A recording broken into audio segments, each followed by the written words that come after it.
This is Ivy Unleashed, a Gold Ivy production.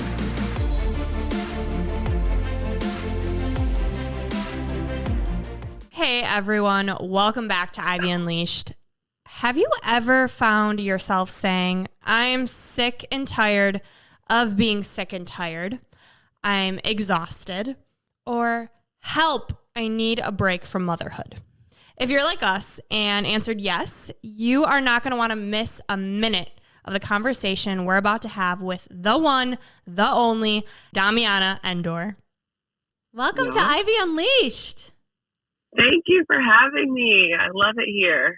Good. We feel honored to have your time because you are due with a baby number 3 any day here. You have 2 littles. Your husband's overseas. You've written 2 books. So first of all, how are you doing and how do you do all of this?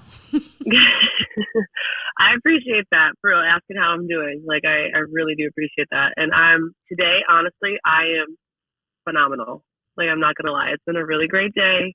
I feel really good despite having a month left before I pop. But, yeah, it's been great. I got energy. I'm moving.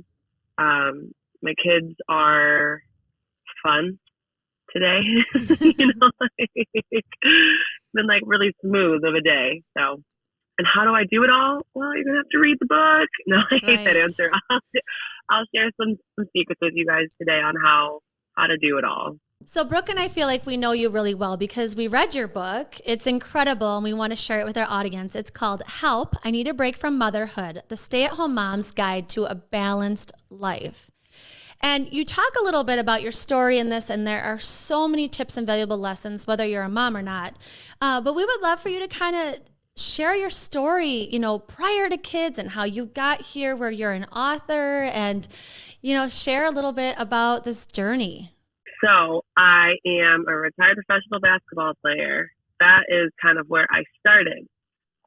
In the sports kind of coaching world, I was training in the off season in addition to playing professionally. And as my career, I knew there was something out there that was just different for me, right? I was at the peak of my career. I only had played for a few seasons. I wasn't old and washed up yet. There was life in me, but I just knew there was just time to pivot. I wasn't my heart wasn't in it anymore. And as I approached my last season, I was in Spain. I fell in love with yoga as a way to just really just train differently. So I wasn't pounding on my body so much. My body hurt. Honestly, it did.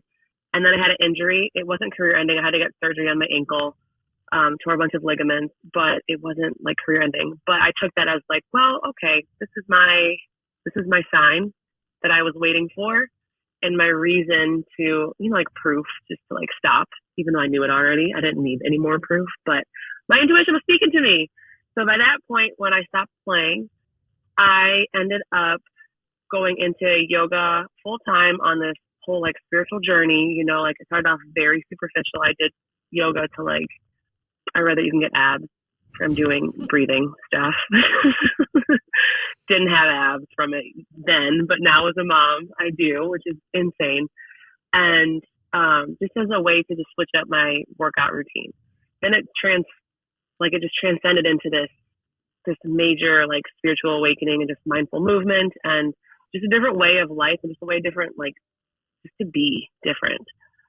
And then from there, I became a mother, got married, became a mother, and my whole life flipped upside down, right? Life as I knew it. I already was having trouble with my identity after my sports career ended. And then I got into this bigger identity crisis once I became a mother. It was really hard for me to even though I love devoting myself, and serving other people, it was just really hard to do that. From going from someone who, you're in the public eye and you have you have fans cheering for you and all this stuff, and then to go to motherhood, it's so isolating and lonely. And so fell into this funk, this dark place, pulled myself out because I realized I had the tools, right? With my athlete mentality, with my yoga practices and different mindset stuff that I had learned throughout my just education, like my college degrees and like master's degrees and all that stuff, I really took this all and like morphed it together from my experiences, and I pulled myself up out of it. And then from there, I realized, talking to other women, that they experienced the same thing too, that they felt alone, they felt isolated, they felt like they needed a break. You know, they're touched out, they were just like wanting to scream, they're about to lose their mind sometimes. So from there, I wrote my first book, which is Help. My husband's hardly home. My husband's a professional basketball player, so he's never home. Sometimes we live under the same roof. Sometimes we are under separate roofs. But we find a way to make it work, and just using different systems and tools to just make your life easier, to alleviate the weight of motherhood, right? To alleviate the stress, and just to help your kids too. Because when you are like not in a good place and like triggered and just like touched out and needing a break, your kids feel that too. And so as a result, your kids are going to like behave differently, which is not the way that they normally would behave. So that's kind of a longer version of my story, but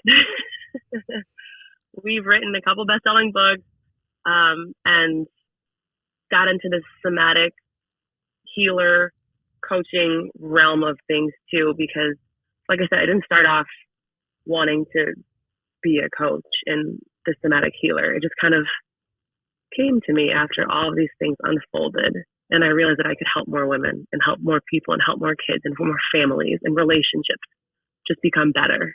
I love it. And I love so much about, you know, when I was reading your book, thinking about, you know, what is this going to be like? You know, I'm not a stay-at-home mom right now. You know, what am I going to get out of this book? And I think the most powerful message I took from it is that you get to choose, you say you get to choose your path. You don't have to be this overwhelmed version of yourself that's tired and resentful. You can pick the type of life you want to lead. You can choose the type of mom you want to be, or if you're not a mom or dad, that you can choose the life you want to lead and not let everything overwhelm you. And so I would love for you to speak on that. When you talk about you get to choose, just to elaborate, because the way you write is so beautiful. I don't want to botch it at all. Thank you. This is actually one of my favorite things to talk about, because people have certain ways of looking at things, and it's either black or white. It's yes or no. It's this or that, right? But I want to just expand on this concept, expand you to possibility. So you have the power to choose. I'm sure people could roll their eyes, right? Oh, my circumstances won't let me do X, Y, and Z, or whatever it is too, right? Like, and I do believe that people have privilege and advantage and things like that too. But in those situations, in those circumstances, you have the power to choose how you show up.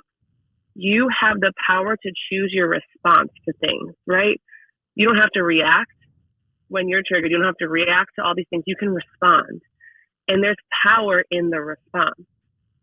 So one of the things I love to say and teach on, and I teach my clients in my healing community and in the one-on-one private coaching containers too. This is like the thing that is a mandatory concept that everybody that comes through and comes in touch with me has to learn. And it's this concept of your response ability.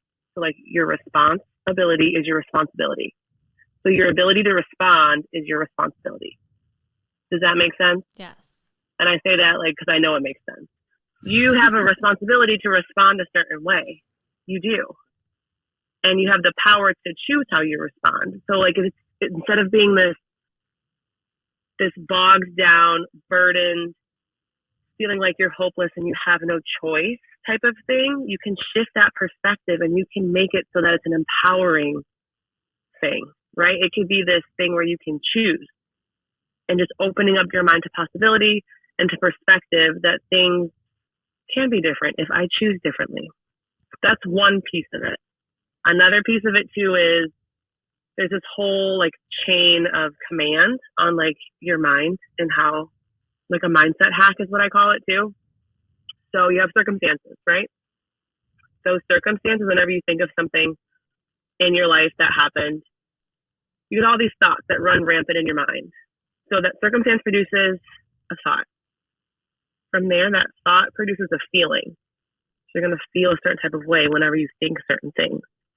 From there, that feeling produces an action or inaction in that case, depending on what that feeling is, right? Like if you're feeling overwhelmed, inaction probably is the action that you're going to take. From there, that action produces a result. So it's like this whole chain that happens, all from a circumstance, but it all stems from your thought. So if you can change your thought and pick a new thought, you can disrupt that whole chain of command. And I go into depth in all this stuff, but that's the abridged version. And there's a third part. So keep going. You have the power. You have the power to choose, and you can always make your empowered choice because your responsibility is your responsibility. That's the first part. Then the next part is choosing a new thought. And then the third part of that is that sometimes when you do choose a new thought, you can't really get behind it, right? You don't really believe that thought. Think about when you know rationally something to be true, but you don't feel like it's true, right? You're like, I know that I should be doing X, Y, and Z, but I don't feel like whatever, X, Y, Z, you know? And there's a disconnect between your body and your mind. That's where somatics comes into play. That's where the juice, this is my favorite part, is the somatic aspect of it, because you're going to use neuroscience and you're going to use, you know, if you want to get spiritual, you could do that too, but like it's all backed by science, but you get to use neuroscience to create new neural pathways, to create that bridge and connect your body and your mind so that your body's actually on board with that new mindset, that new thought that you choose. Because trauma is stored in your body. So that response is stored in your body. And if you want to change that response, yes, you can do all the mindset shifting, mind hacking and things like that. But ultimately, if you want to change, you got to get your body on board. So it's like a 3 kind of fold in that very simple question that you asked. What I love is how you break all of these giant concepts and juicy concepts down in the book. And not only do you talk about how your life doesn't have to be exhausting and here's how you can choose and your response able, and that's your power, but here are some ways you can do it, right? Like somatic and physical and spiritual.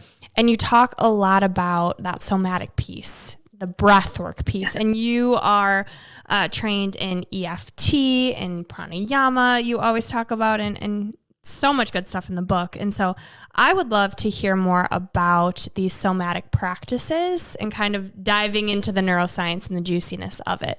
Yeah. Okay. So first and foremost, my first love is breath work. Because like I said, I really thought that I could get some abs when I was playing. It's just wild to me that I never had abs. It just blows me that I never had abs, and also like the way that I was eating and stuff too. But it's crazy what your body's capable of doing when you choose to breathe consciously and correctly. It's wild, the changes and transformation that you physically will see, as well as emotionally, as well as spiritually, you know, like all of these changes, and psychologically, physiologically, all of the changes. Because whenever you are conscious breathing, whenever you're practicing pranayama or breath work, whatever you want to call it, ultimately you are healing your body on a cellular level. You are. So pranayama is a Sanskrit word, and it means your life force. So you literally have this life force that lives within you. Whenever you're conscious breathing, you're activating that life force.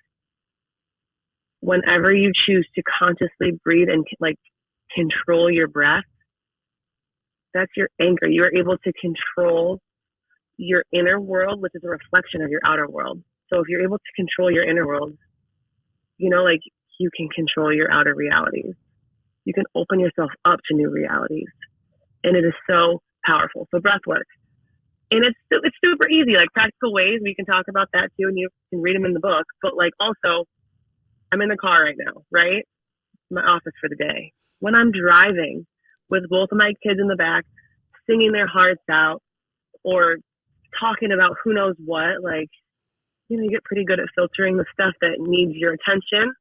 Yes. Right? So you can kind of block out the outer distractions or chaos. If you don't have kids, block out the outer world. And while you're driving at that red light, see how many breaths, or like how do I position this? How little of breaths you take at the red light. Count how many. The purpose of breath work is like slow your breath down, because you're going to slow and soothe your nervous system and calm it down. So if you're at a red light and the red light is, let's say, a minute, for example, maybe you take 5 breaths at the red light. And just count, like play a game. I'm taking deep breaths as you're talking I know, right me now. too. I feel so calm. Yeah, It's so just funny. play a Like game. we hold it. We tense up and we hold our breath, and it does feel so good to release it. It's like, why are we holding that? Why are we tensing up all the time? It feels so good to be relaxed. For sure. And like notice where you're breathing into your body. Like what parts of your body are you breathing into? Is it your chest? Is it shallow breaths in your chest?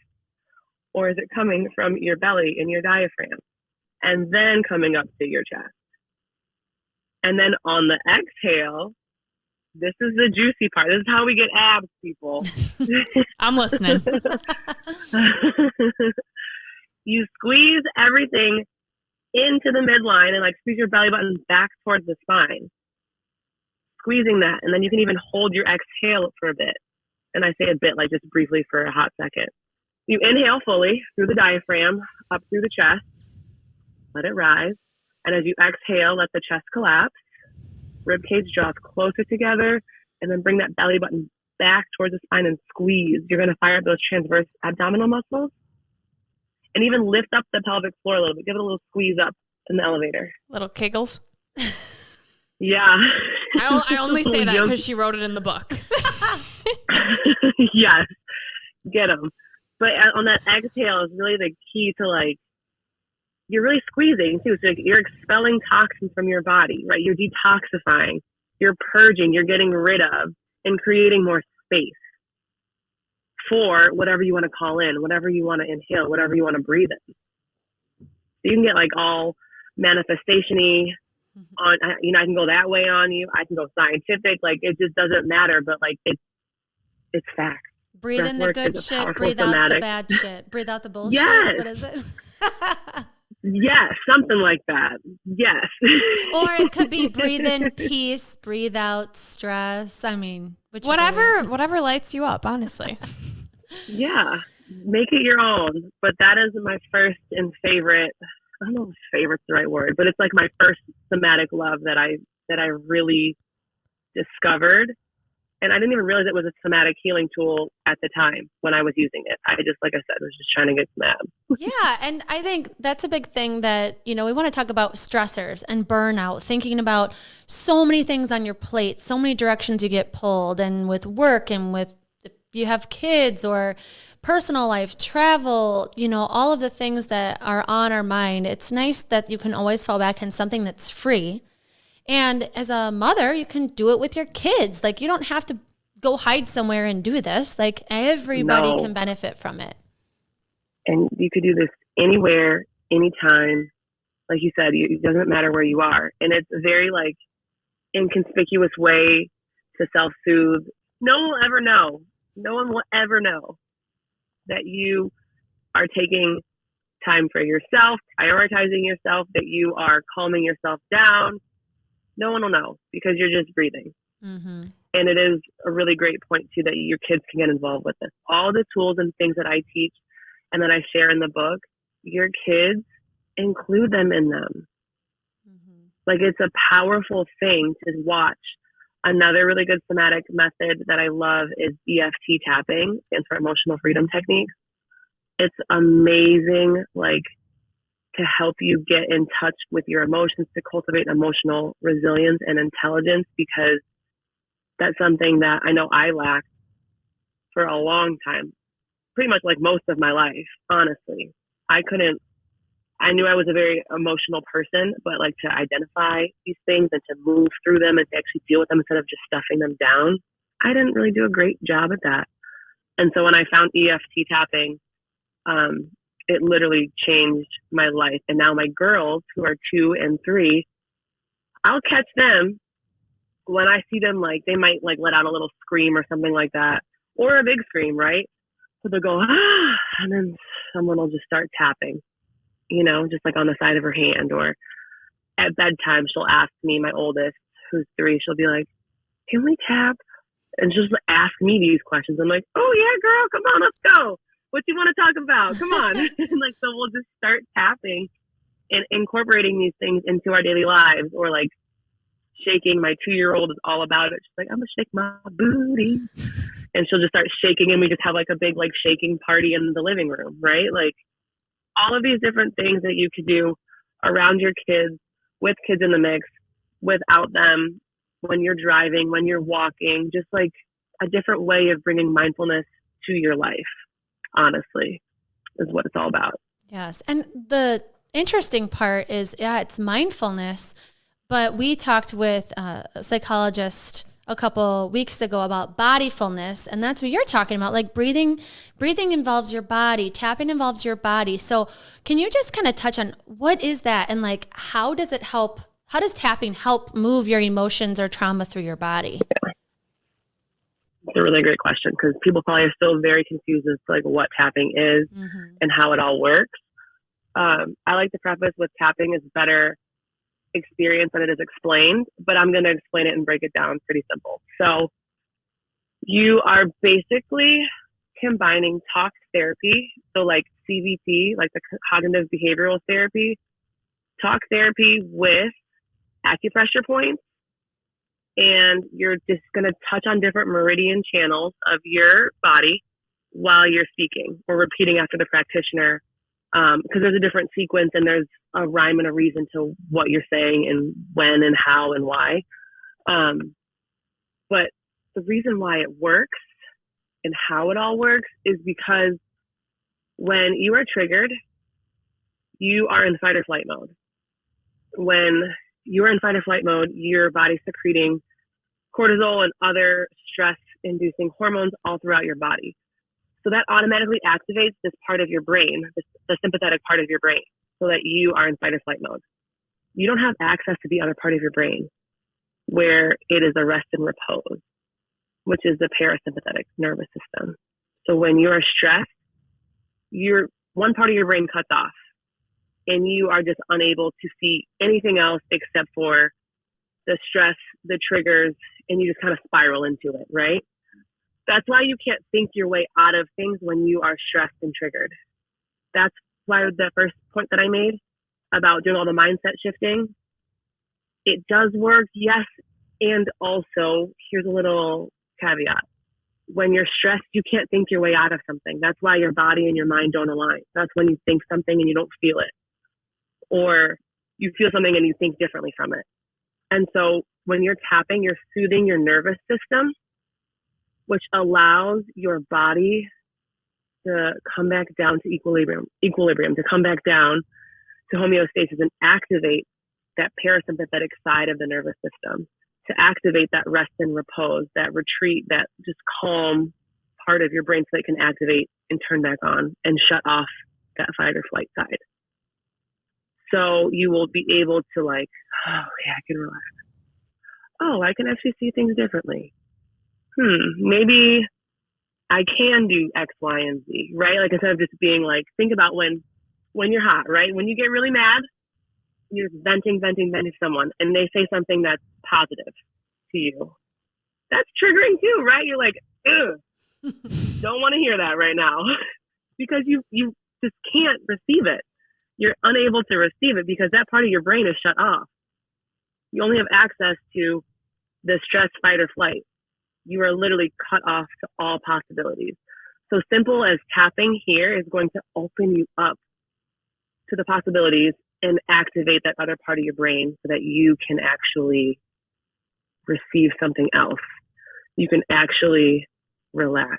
and not be so stressed out anymore. So by getting your nervous system regulated and calm, you're able to get your body on board. And that's why it's so important. Somatic healing is so important. Yes. And I love that you're giving tools to use in the moment. Because I think a lot of the time, I mean, if anyone's like me, I'm looking at all your amazing journal prompts in the book, and I'm like, these are awesome for when I am calm and relaxed and I want to dive in. I want to write a candle. But what about when I don't feel well or I need to get my booty out of bed? And I love the book because, yes, it's geared towards motherhood, but it's also about embodying who you were meant to be and your power and all these things, that whether you're a mom or you're not, you're a woman, and that's damn powerful. And you talk about these strategies like the tapping. You have specific YouTube videos that people can go to with different types of breath work. And there's something for everyone, whether you're a mother or not. And I want to hit that home. You also talk about triggers, and you've mentioned it a couple times. And I would love to hear, what is it about triggers and how do we know where they come from, and kind of just give us your perspective on triggers and really getting to figure them out. Triggers, boy. Whoo. It's something that when you get triggered so often and so just constantly being triggered, you don't realize that you're triggered. It's one of those things, right? When you're running on autopilot and you don't realize that you're running on autopilot. You don't realize you're going through the motions. But really you are. And then that becomes your norm. And that's why a lot of people who are burnt out and moms who are burnt out don't really realize that they're burnt out, because it just becomes the baseline for everything. And so with triggers though, it's an emotional response. Like, it's a strong emotional response. And so think about it. If you're constantly being triggered, of course you're tired, right? Like, if I got to constantly be up and down like this because I keep getting triggered, I'm cool, and then I keep getting pulled back down, I'm cool, keep getting pulled back down, it's exhausting because it's an emotional response every single time. And so if you're able to, you're going to be triggered. Like, stuff is always going to trigger you. It's just a matter of like, how deep is that emotional response going to be, or like how strong is that emotional response going to be, and how often does it happen? You know, you can shorten up or lengthen the duration of the trigger by using somatic. You can have these triggered moments happen less frequently because of somatic healing. You can have emotional responses that don't have to plummet you all the way down and bring you down, and it takes so much like effort and force to climb back up to here. With the somatic healing, you can just kind of be here. You ride this nice, smooth wave, right? With grace and with ease. And I'm all about grace and ease. Versus this choppy thing over here where it's like, oh, here we go again, you know? And so triggers, how do you identify them? You really have to, one way, look at your complaints, plain and simple. Look at what you're complaining about and write that down. And then go back through. It's like, oh, okay, this is an unmet need. Okay, I'm yelling a lot. Over what, though? Oh, because there's mess. Okay, is this because I don't have control in another area of my life? Is this because we literally have just accumulated too much stuff and I just can't think and breathe? We need to purge. Like, what is it? So identifying your trigger by looking at your complaints and then giving yourself permission to take action, to receive something, right, to fulfill your needs is another key part of it. I love in the book too how you talk about how if you notice the trigger, it's just a sign that there's something in you that needs more healing. And I think if you think about it that way of, you know, what is this trying to teach me, or what is this trying to tell me? What is it that I'm missing here? You know, and that's why your journal prompts are so powerful, because it's kind of like walking through this journey in this book of, like, the first part is just getting to know yourself. Like, what makes you you? What are you passionate about? What do you enjoy doing? And I feel like it had nothing to do with motherhood. It had everything to do with, like, who are you and what do you like? And Then let's get into, okay, in your life, like what does stress you out and what do you feel like your triggers are and why does it bother you? And kind of navigating that. It's almost like seeing the good in yourself and your power and your strengths before you tackle them.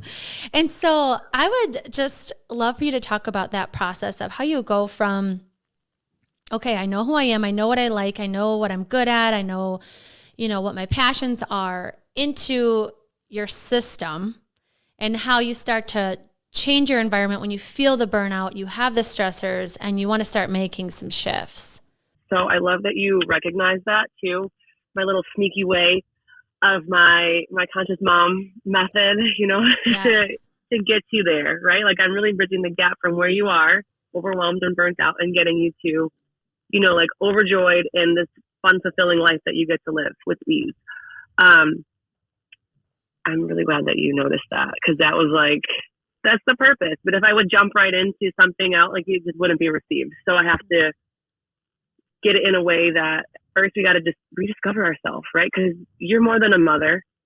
You're more than your career, right? You are more than what you identify with, which I had to learn that the hard way. It was very hard. I am more than a professional athlete, even though it has been my identity since I was high school, throughout graduating college and grad school and playing professionally. Like it's just, I was more than that, but I placed so much identity in that and worth in that and how well I performed that everything unraveled when I didn't have that anymore. So getting to know yourself is huge. It really is. Identifying those triggers is huge because it's just information. It is feedback. And then from there, you move through this beautiful laid out process. It's literally a playbook. It is a guide for you, a roadmap to follow to fulfillment. And I love that you also have touched on this a couple of times, but it's more than a book, right? Because there's all these journal prompts in there. There's all these resources. It's a lot of value packed into these pages. So I definitely poured my heart into this. I felt like I got to know you, and I felt held as I went through what are some things I could be better at. I felt like you gave me the confidence to then address my weaknesses. And so it was very well written, and I can't recommend it enough for people to jump in and read it too. Thank you. You're welcome. And that's the thing that I love doing, right? Whenever you work with me, whether you're a one-on-one client or whether you're in the healing community, I am not coddling you, right? I am not one there to reassure you and externally validate you and do all these things. No, I am giving you the tools that are going to empower you to empower yourself, right?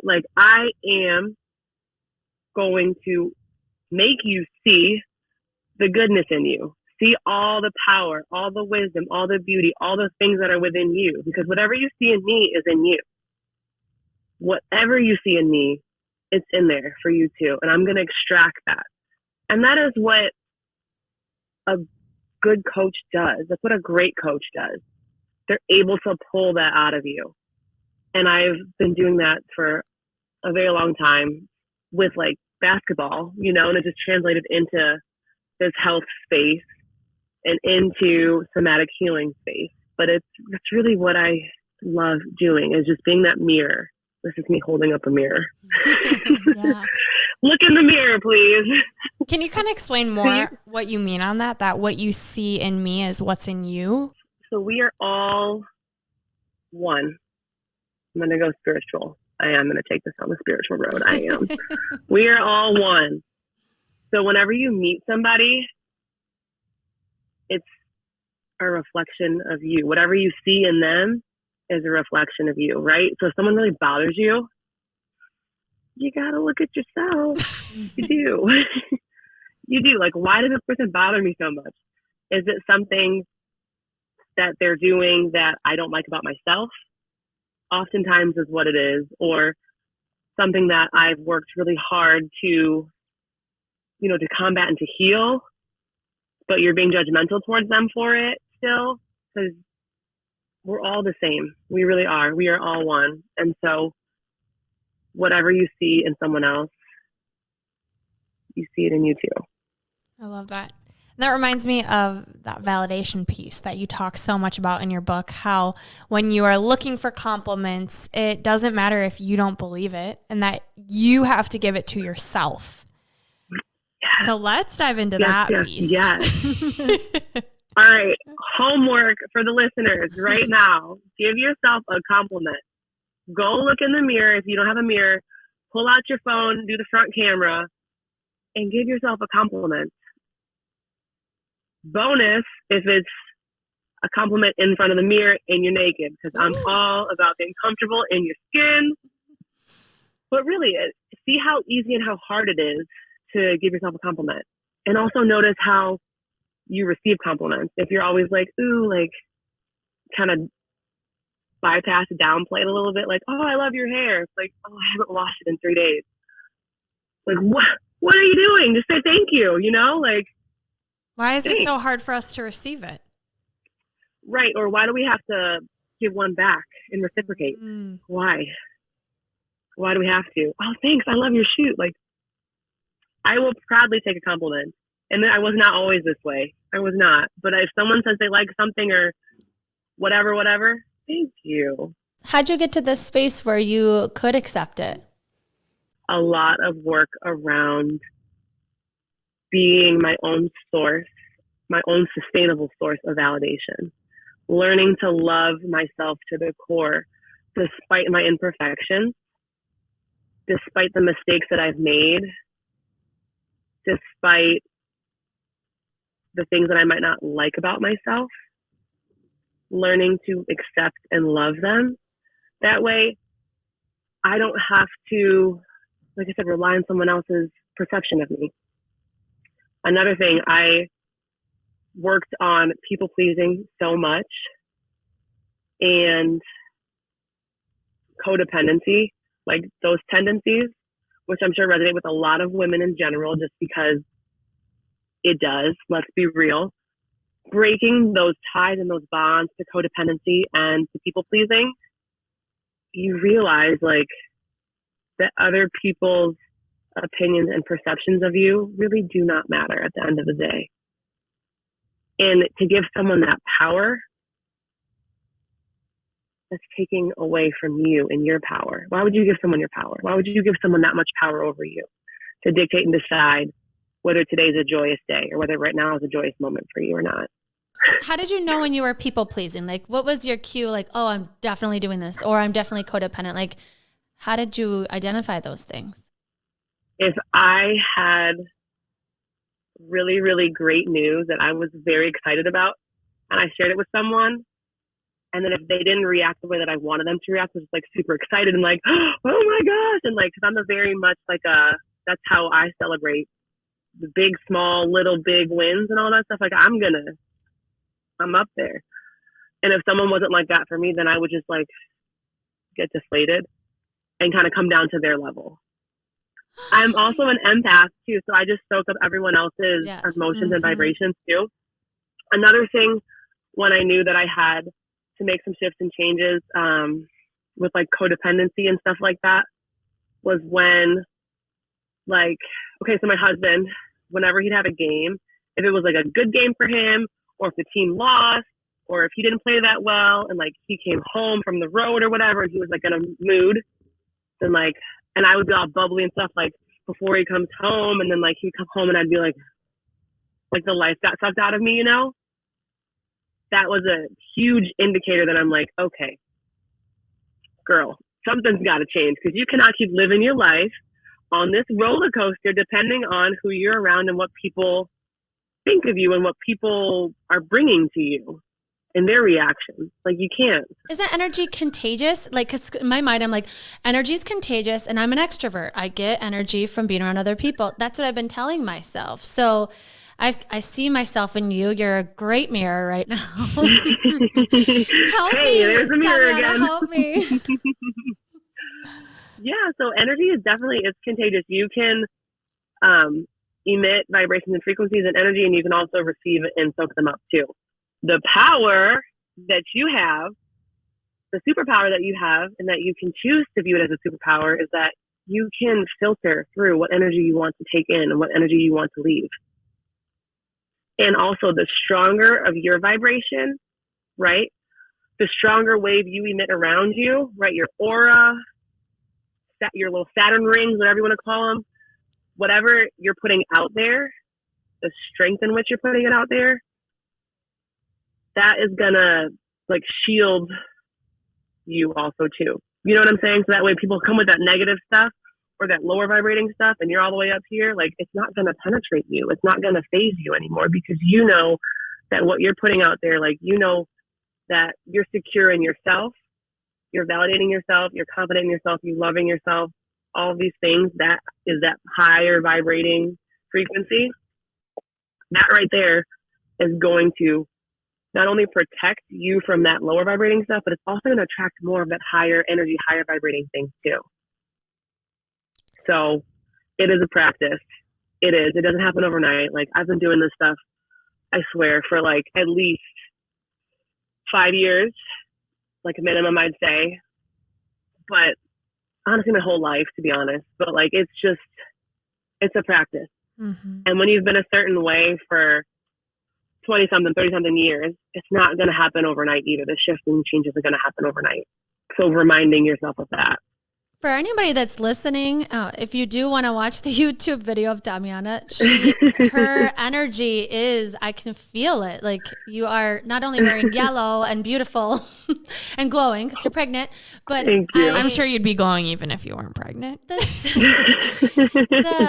When Brooke and I met you, a few weeks ago, we were captivated by your energy. We can feel it. It's like what you're saying is true. Like you are literally, I feel like a beam of light into my face right now.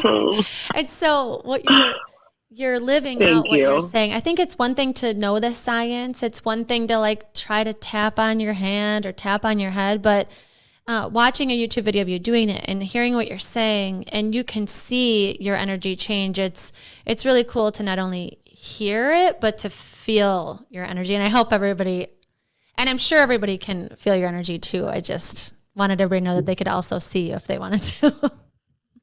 I appreciate that. It is one thing to talk about it, but it's another thing to be about it. The embodiment piece, that's also why this book is a huge game changer, because it helps you embody these things. It helps you actually do these things and take action. So yeah. And thank you for the compliment. I receive it. Yes. And you talk about embodiment and how you say we don't become, we already are. And it's about embodying it. And so let's touch on that. What does embodiment mean to you? Yes. Embodiment means you are. Like you are doing those things that you talk about. You are. Not only do you know, okay, I should be doing my breath work. I should be getting up at this time. I should be doing this. I can be doing this. All these changes to make changes in your life. You know the steps. You have the game plan in front of you. But embodiment is actually taking action, doing something about it, and making sure that your words and your actions are in alignment. So what you're saying is in alignment with what you're doing. That is embodiment for real. Oh, I love that. For those people that know they're stressed out, but they're like, am I burned out? Am I at that point where I need this book? Yeah. How do you actually identify I'm burned out? Yeah, that's like a solid question. And a lot of people, like I mentioned before, don't know that they're burned out. They don't know that they're triggered. They don't know because you're so used to running a certain way and you're so used to being on autopilot, so that it's hard to even decipher, like, am I burnt out or is this just this is just how life is, you know? So I'm going to ask a couple of questions. And if you answer yes to any of them, you probably are burnt out. So here we go. Or put down a finger if you wake up exhausted before the day even starts. All right. That was a big indicator for me. If some days it's hard to like get out of the bed to get going. Another indicator that you're burnt out could definitely be that you are overwhelmed and like easily overwhelmed. Another one that you're running on autopilot, right? It's the same kind of mundane thing that happens every single day. There's no variance and you don't really there's nothing to look forward to. It's just kind of, it is what it is. Burnt out, you're exhausted, you're overwhelmed. Pretty much like that is like those are solid indicators that you are probably burnt out. Love that. I think it's good to just have examples of what might be going on in your head, or that, wow, I might be completely unaware of how burnt out I am. Like, am I a joy to be around? That too. Like, am I snapping on people constantly? Or even like, am I enjoying life? Yeah. Is it a chore? That's kind of what I'm hearing. And I think, again, that speaks to this book isn't just for if you're a mom. Like, I have definitely been in places with my health or thinking about post-college and getting into your career. Like, you can definitely feel these ways. And we talk a lot about self-care and filling your cup up so that you don't get burnt out. And Domiana, you talk about loving on yourself and mothering yourself versus calling it self-care. Yeah. So let's touch on that. Yes. First and foremost, to combat burnout, maintenance is key. You got to reset the system, and then maintenance is key. But yes, prioritizing practices, my jam. So self-care is such a buzzword. It's like an oversaturated word too in the motherhood community, and just, I think, in this health and wellness space, like self-care. And for me, it's more than manis and massages. It really is. It is a way of life, prioritizing practices. It's a way, again, of being, of embodying. These prioritizing practices are how you can embody this life that you want to live, embody and be this person who you are, like who you're capable of being, right? Like who you are. And there's just so many different types and there's different categories, and depending on where you are in your life and what season you're in, it's going to look different. Sometimes it might be the bare minimum, basic, essential things like hygiene. You know, like if you're a new mom with a newborn baby, it could be more something like, you know, making sure that I'm showering and getting dressed every single day, versus something else that could be like, if you're in a different part of your life where, you know, your kids are a little bit more self-sufficient, or you know, have work slowing down for you, so you can just focus more on the things that are more juicy and pleasurable and really bring like that joy into your life. But either way, these prioritizing practices, they are going to be nourishing and fulfilling. That is the key. Because, like I said, different seasons, that shower is going to hit different depending on what season of your life that you're in, right? Like if you have a newborn baby, that shower is juicy, it is pleasurable, like that's the money right there. Versus where I'm at now in my life with the 2 and 3 year old, the shower it's an automatic, like it's a non-negotiable, you know? That's I don't consider that my prioritizing practices so much now. But I did maybe 2 years ago, you know, 3 or 4 years ago. So it just depends on what season that you're in. And I give so many different options in things that you can choose from in the book. Yeah. What's that for you right now with, you know, being this pregnant with 2 littles? Like, what are you trying to prioritize? I am prioritizing movement. And it's movement like I will, I don't know if I want to admit this. So I put my girls down for bed. It was like 7:30. Girls went down at 7. I was just chilling. And I put on a YouTube tutorial for some bachata dancing. Like, I love to dance. I also, fun fact, was a dancer until I was 15.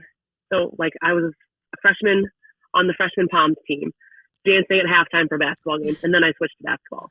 But so dance is like, I love dancing. Yeah. Duality. I love dancing. Right? And baby, it's not or. We could be and up in here. So put the girls down at 7. I was chilling. It was like 7:30, like random. I got my computer out, hooked it up to the TV. Like, I had this bachata tutorial on. I am learning this combination. I pull out some heels in my closet. I'm in my bathroom, like, because I could see the TV, like, through there, whatever. I'm in this big mirror, and I'm over here dancing, clunking away, tripping, falling. awful. I recorded myself. Like that for me was so juicy. It was just so much pleasure, and like in a non-sexual way. Like it just felt so good just to dance and just be goofy. Yeah. So like movement has been a big priority for me. It's been really fun. And I also have a pole. I have like an at-home pole that I installed myself. I'm not very good. It's not for my husband. Everyone's like, ooh, you're going to pole dance. It's like, it was for me, right? To like reclaim myself and my body and just to feel good and like confidence. A little suspect, but yeah, my moves are not the best, but that's been another really fun thing that I've been doing is just, I like got some online pole classes and it's like pole fitness. Like it really is like, it hurts. My body is literally sore and I won't be doing anything that's like, sometimes it'll be sensual, but a lot of the time it's literally just trying to like hold myself on the pole, you know? And like that right there, like my lats, like every part of my body will hurt the next day. But yeah, just like moving my body has been a big priority and it's been a lot of fun. Yeah. Dancing. Fun. Like it should be pleasurable. And it's again what you talk about in the book. And what I'm hearing is getting really clear on what are those things for you in this season of life so that you know what you're aiming for. You know what fills you up, what mothering and loving on yourself looks like. You're giving yourself these needs and being intentional about it. And you talk about productivity versus being intentional. And so how do you feel about the word productivity? I can't stand it. I literally cannot stand it. Cannot stand it. It like makes me cringe. Every time it's like, I gotta be productive. Like, do you have to be productive? Why? It's like this concept that has been socially conditioned into every single person. We have to be productive in order to have worth and add value into this world. But like innately, you are enough as you are because you are you. You don't have to produce anything or do anything in order to have value, in order to be enough. And so once you stop tying your worth into your output, that was a game changer for me. When I realized that I didn't have to serve others to be productive or to be worthy of a break, that's when my life changed. Like, I don't have to. And when you're doing things out of obligation versus from a place of love, there's a difference in how you do things, right? Because it's the intention behind them. And I'm all about intentionality instead of productivity. So kind of smashing this belief of productivity, that you have to be doing, and switching and shifting to intentionality, where the intention and the thought and the mindfulness behind something matters more than the actual outcome of it, right? Like the simple ability to choose to be intentional with your time versus choosing to be productive with your time is huge. Because in my hour and a half nap time that I get let's be real, it's 2.5 hours. I get quiet time in my house. That's how I shut it down every single day, 12 to 2:30, quiet time. So I have 2.5 hours to do whatever I choose to do. Do I want to be productive during that time? Do I want to be intentional during that time? Take your pick. I'm choosing intentional all day, because in that 2.5 hours, if I'm intentional with it, I can choose something that's in alignment with myself and with my goals, with my vision, versus just doing just to be doing.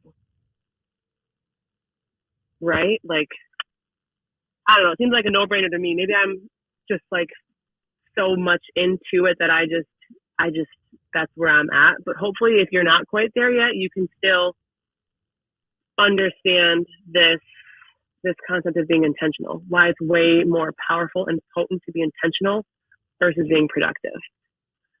Because you could be productive and do all these things, check all these things off your to-do list and whatever, but your to-do list never ends. Let's be real. You're always going to be adding something to it. But do you want to feel exhausted when you're done with your to-do list, or do you want to feel fulfilled when you're done with your to-do list? And that's the difference between productivity and intentionality. Oh, so good. Ugh. And I'm thinking about, how do those words feel in your body, right? When you say, Yeah. oh, I have to be productive, it's this versus I want to be intentional. You almost light up, you feel lighter. And it's this I have to versus I get to. It's this obligation versus this coming from a place of love. Yes. And you got to do all things with love. I learned that the hard way, because resentment kicked in big with me and my husband. Well, I resented him. He didn't really resent me because he didn't. But you got to do stuff through love or else it becomes obligation. And that obligation turns into resentment. So true. Speaking on my experience of moments where I've been super depressed or anxious, and that feeling of just feeling stuck, right? I hear all of the tips. I know in my bones that it's good for me, these different tools, but I feel stuck. And so I'm wondering, where do you send people to go? Like, what is that breakthrough that you recommend? How people reach that breakthrough? That is a fantastic question, because I've been in that place too. And I know so many women that I work with have been in that place. And really, when you're stuck, you have to ask yourself a couple of questions. Like, you got to ask yourself, like, why am I stuck? And it's probably one of the three reasons, right? You're either stuck in the stagnant in the same place because you don't have a community behind you, right? You don't have the right people surrounding you. Maybe you're missing community, because firsthand, from being a part of a team and just being from a sports point of view and perspective right now, my teammates are my everything. When I was down, when I was like not playing well, they lifted me up and helped me lift myself up too. So you got to ask yourself, am I missing community? Maybe the second reason that you're stuck is because you don't have a game plan, right? You just don't know what to do. I know you mentioned like, okay, I'm stuck. I know what to do. Sometimes you might not know what to do. It's overwhelming to figure out like, where's my starting point in my healing journey? Where's my starting point to unstuck myself? And so maybe you just need to formulate a game plan. The third reason that you're probably stuck is because you don't have accountability. And accountability looks like, I'll go back to the sports analogy that I made with my teammates, right? But accountability now looks like your coaches, other players that came before you that, you know, are where you want to get to. Like, so when I was in college, I had mentors that were already professional in playing overseas, because I could talk to them. They could share wisdom with me and share with me what worked for them, what didn't work, what mistakes they made, what they wish they would have done differently.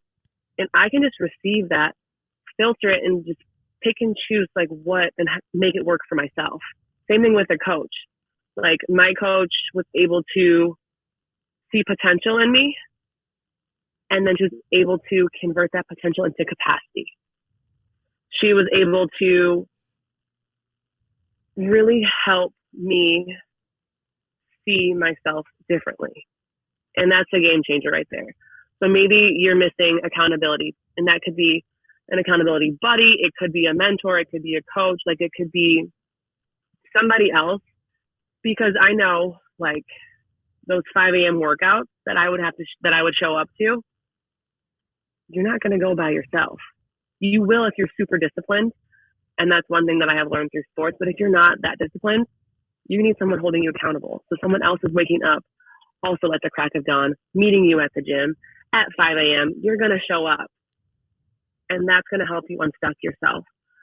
That accountability piece is huge. It like really is. All three of those components are necessary for like a formula for success, right? To move towards action, to get you to where you want to be, to bridge the gap from where you are and where you want to be. You have to have community. You have to have the right people around you. You have to also have the game plan. You have to know what to do. Actually have this step-by-step guide showing you the way. And then the third part is accountability, to be able to have someone else there with you, holding you accountable. And it's not so much hand holding, like I said, it's more so like they're going to show you different sides of you that you just can't quite see. You need a different perspective sometimes on things. So that is my biggest advice to someone who is stuck and just can't seem to get unstuck.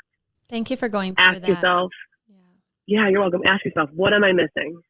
Which one is it? Mm-hmm. What I'm hearing is get specific and stop trying to do it alone, which is what I need to hear. I think it comes where everyone has to hear that, right? Whether you're feeling stuck or not, it's this badge of honor we wear. If I can do it all by myself, and Andrew and I always talk about, you were not meant to do this alone. It is tough, and it's okay. It's necessary to ask for help. Yes, and I love this part of your book, Domiana, that is just really powerful. You say, you have the power to choose.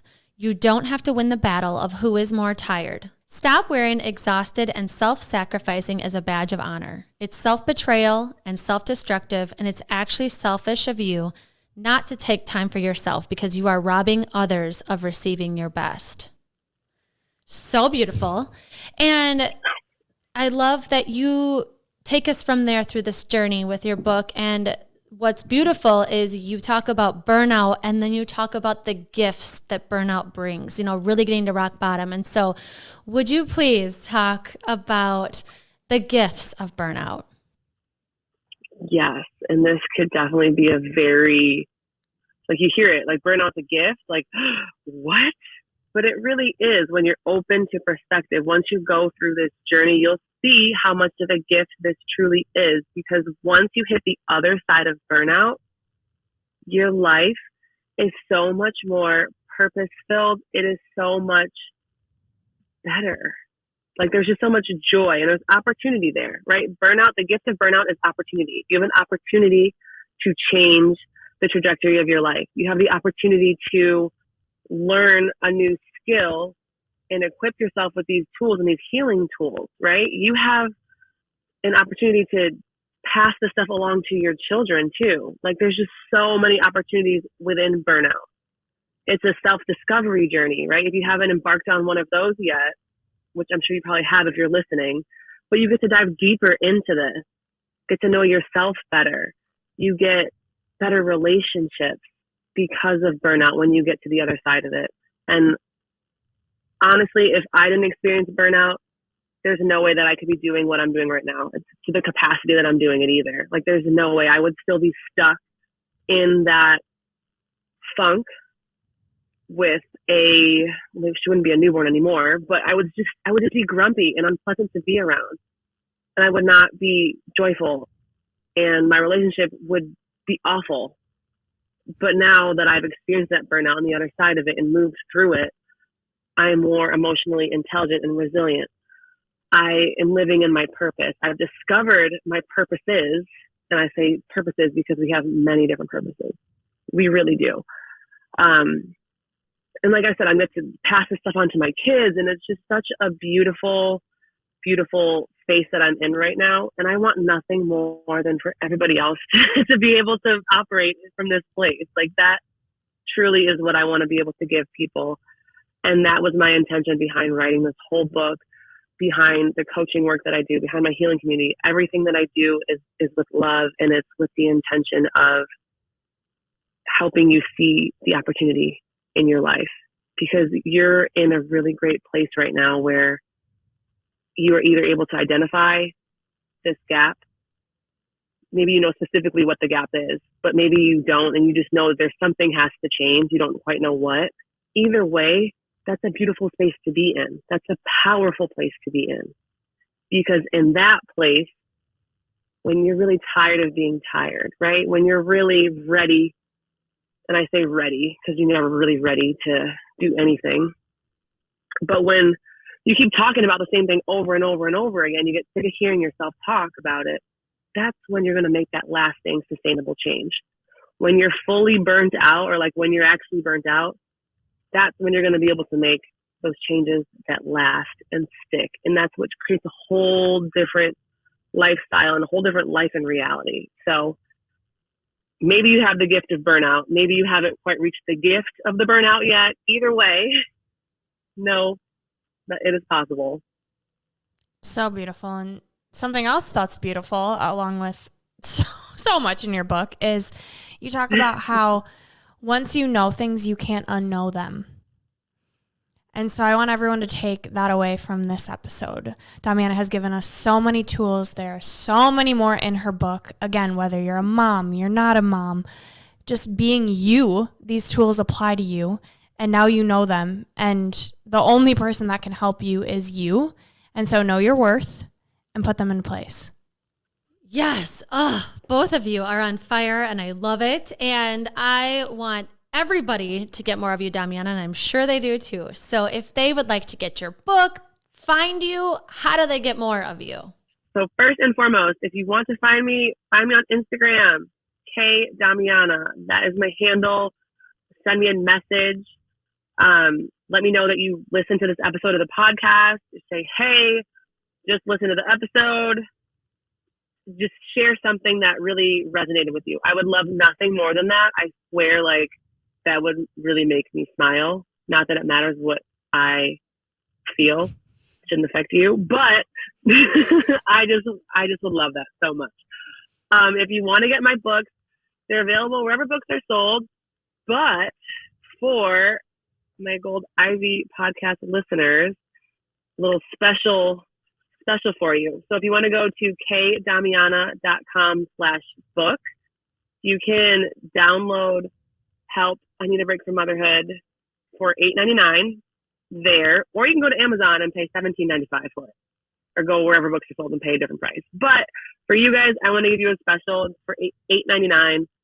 It's available there. And then if you're looking to get in touch and work with me or learn more about my healing community, things like that, you can schedule a healing breakthrough session with me, and you can go to kdomiana.com/schedule, and we can have a 45-minute coaching and healing session.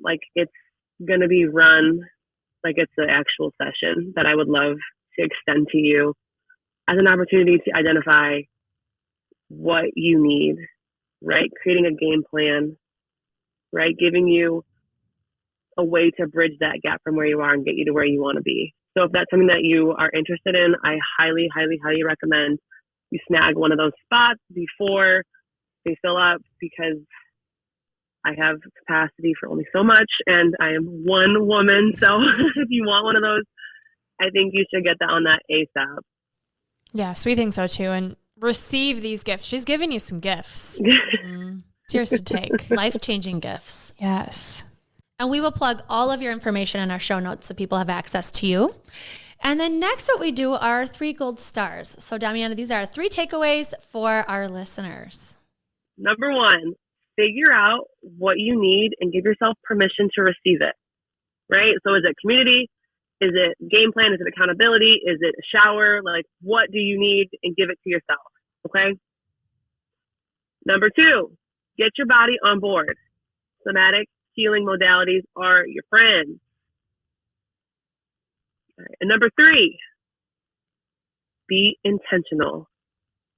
Do everything with love behind it. And I know it's hard to do that in the beginning, and it may feel forced, but doing something with love is way better than doing it out of obligation. Just don't do it at all. But if you feel obligated to do it, just don't do it. I love those. So beautiful. And to keep you talking, because we can't get enough of you, we have here our next segment, Unleashing Ivy. So these are our surprise rapid fire questions. Are you ready? I am ready, and I do love to talk. So hit me with them. All right, Domiana, what do you wish you would have known before becoming a mother? Oh my gosh. I wish I would have known that motherhood was going to crack open this conscious healing journey. I had no idea that it was going to be like this. Literally, if the mother that I envisioned before I became a mother was nothing as to what I am now, which is insane. but I wish I would have known, but also I don't, because then would I have done it still? Probably, but it was like, is it going to be like this hard? You know? Yeah, they're like little teachers walking around teaching you something every day.